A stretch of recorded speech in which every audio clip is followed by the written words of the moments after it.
Hello guys, my name is Richard and I have a question for you. Do you know something about issues in assessing children language learning? No? Don't worry, I will explain you.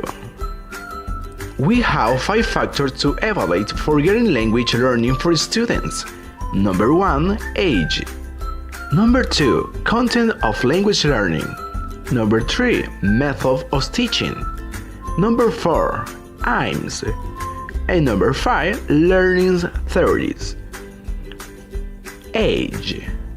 When you're talking about age, you're talking about children's motor, linguistic, social and conceptual development must be taken into account in designing and implementing assessment. Number 2, content of language learning. It's a focus on oral skills, vocabulary development, and language use at the course level.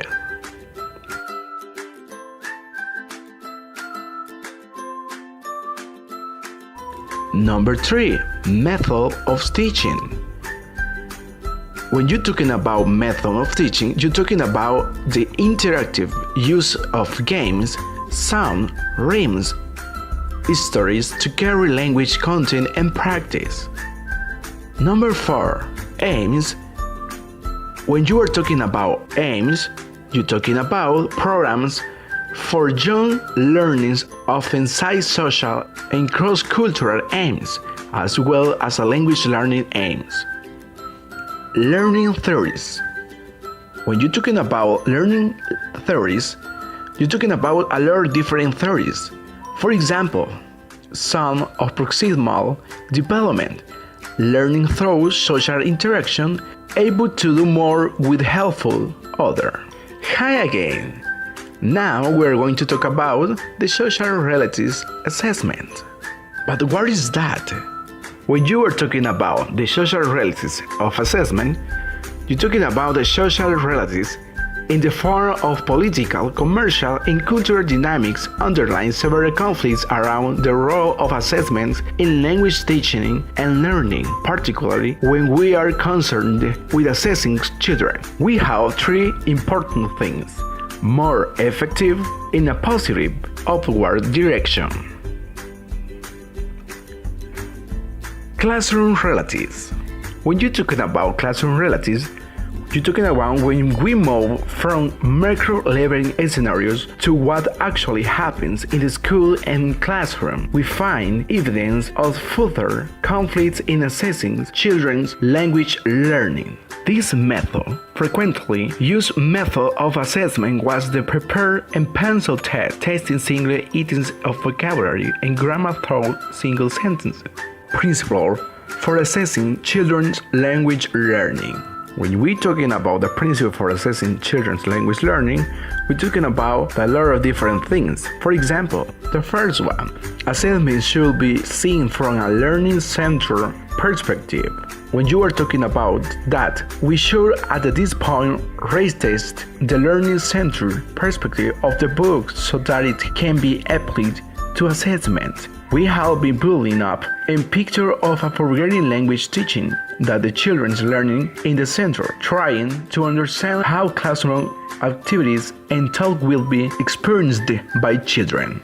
The second one, assessment should be support learning and teaching. If learning is an oral-centered concern thing, in ideal world, assessment should contribute to the learning process for both an individual child and for the class. The other thing, assessment should be congruent with the learning. When you are talking about that, you're talking about by congruence. I mean that assessment should fit comfortably with children's learning experience. On the whole, it is fair to assess children on the basis in where they have been taught and how, using assessment activities that are familiar to children for their classroom experience. Children and parents should understand assessment issues. Even if individual teachers want to convert their understandings of learnings into new assessment practice, nothing can change without the support and involvement of kids, players. Hi, my name is Daisy.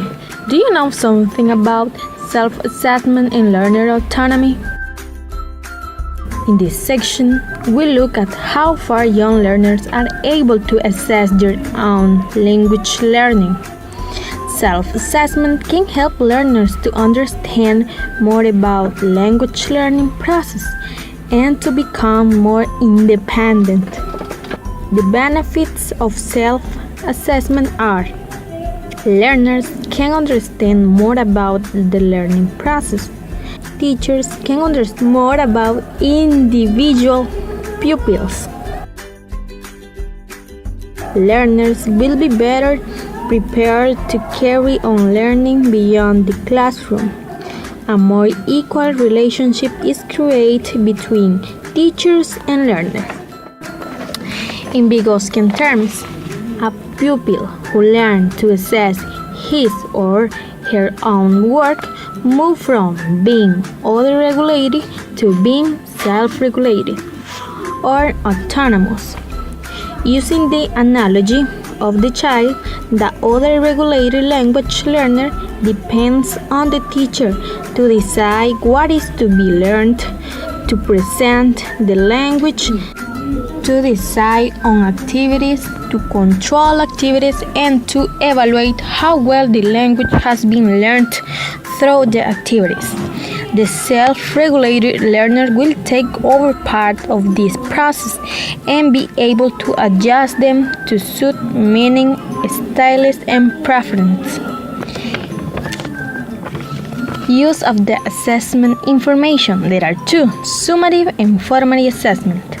Summative assessment that can be used to evaluate the effectiveness of a course program along with other information such as student and teacher evaluations and course documentation. This is assessment of learning. Formative assessment that is intended to make a difference to teaching and learning. Observation, portfolios, checklists, rating, scales, each offer information that can be converted into feedback.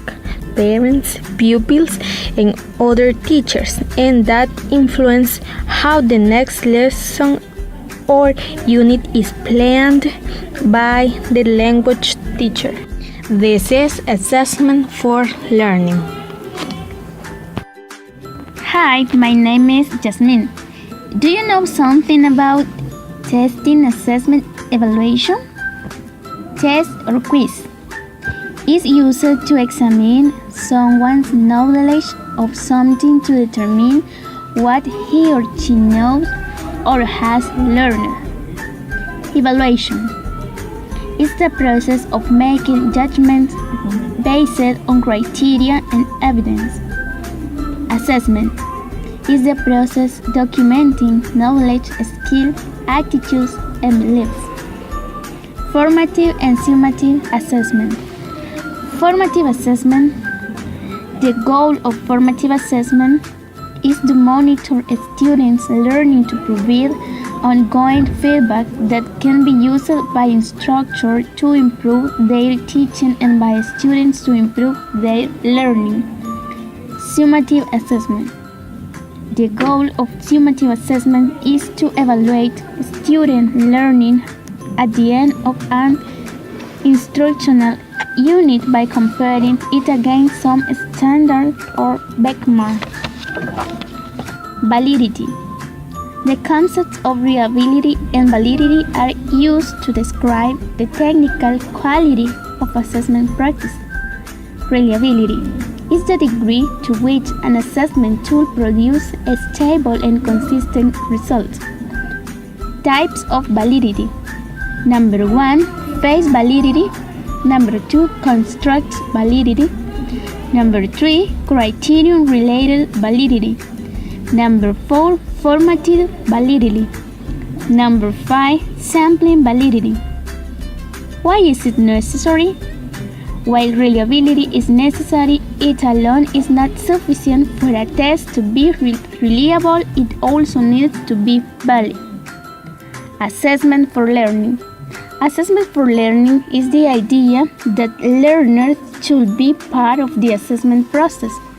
It includes building learners' awareness of their progress in learning and encourage peer and self-assessment.